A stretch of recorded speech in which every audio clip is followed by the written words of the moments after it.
ঘটনার শুরু ইন্দোনেশিয়ার ব্যস্ততম একটা বাজার। মানুষ বাজার করছে, তার মাঝে অন্যরকম একটি দোকান আমরা দেখতে পাই যেখানে শুধু নারীদের ভিড়, যারা সবাই এখানে এসেছে নিজেদেরকে সুন্দরী এবং আকর্ষণীয় করতে তাদের হাজব্যান্ড অথবা বয়ফ্রেন্ডের কাছে। দোকানদার একটি মহিলাটি প্রাকৃতিক লতাপাতা জড়িবুটি দিয়ে সব ওষুধ বানায় আর বিক্রি করে, কিন্তু আমরা দেখতে পাচ্ছিলাম এরই মাঝে একজন তাকে একটা কাগজের টুকরো ধরিয়ে দেয় যেখানে লেখা ছিল লিংতির্ক, যেটি দেখে মহিলাটা লুকিয়ে ফেলে।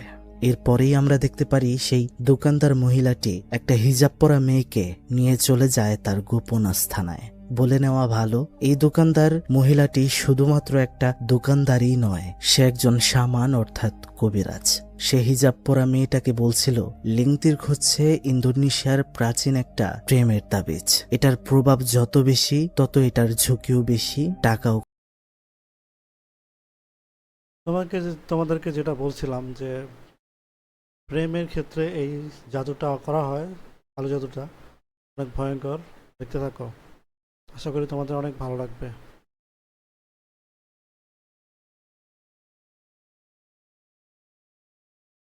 অনেকেই মাঝপথেই এটা থেকে বের হয়ে যায়, কিন্তু আমরা দেখতে পাচ্ছিলাম সেই মহিলাটা বলছিল যত টাকাই লাগুক, যাই হয়ে যাক না কেন, আমি এই জাদুটা করতে চাই। আমরা দেখতে পারি এই জাদুটি করার জন্য সেই কবিরাজ মহিলাটাকে এই হিজাব পরা মহিলাটি অনেকগুলো টাকা দেয়।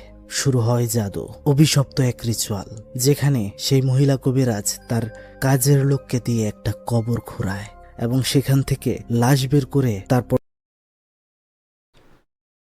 তোমরা বুঝতে পারতেছো কতটা ভয়ঙ্কর হতে যাচ্ছে? কবরস্থানে যা কবরস্থান খনন করতেছে, লাশ বের করতেছে, কতটা ভয়ঙ্কর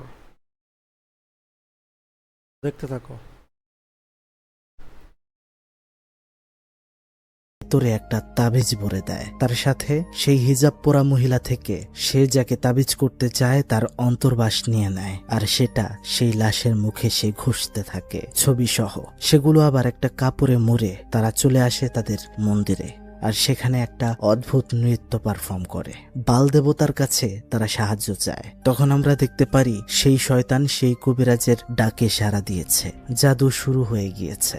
এরপর আমরা দেখতে পারি নতুন বিবাহিত এক দম্পতি, আরিও আর অ্যান্দিওকে। নতুন বিবাহিত, তাই দুজনকে চোখে হারায়। ঘুম থেকে উঠে ব্রাশ করে তারা খাবার টেবিলে যায়। সেখানে আরিও অ্যান্দিওর রান্না করা সব থেকে পছন্দের খাবারটা খায়, যেটা কিনা খাসির মাথা দিয়ে বানানো হয়। বলে রাখা ভালো, তাদের সমুদ্র পাড়ে একটা রেস্টুরেন্ট রয়েছে যেখানে এই খাসির মাথার খাবারটা খুব ভাইরাল। তারা খাবার খেয়ে চলে যাচ্ছিল তাদের কর্মস্থানে। এন্দিও তার রেস্টুরেন্ট চালায় আর আরিও একটা বেসরকারি ব্যাংকে চাকরি করে, মানুষকে লোন পাইয়ে দিতে সাহায্য করে এবং কিস্তির টাকা তোলে, যেটা খুবই কষ্টের এবং ফিল্ডে গিয়ে কাজ করতে হয়।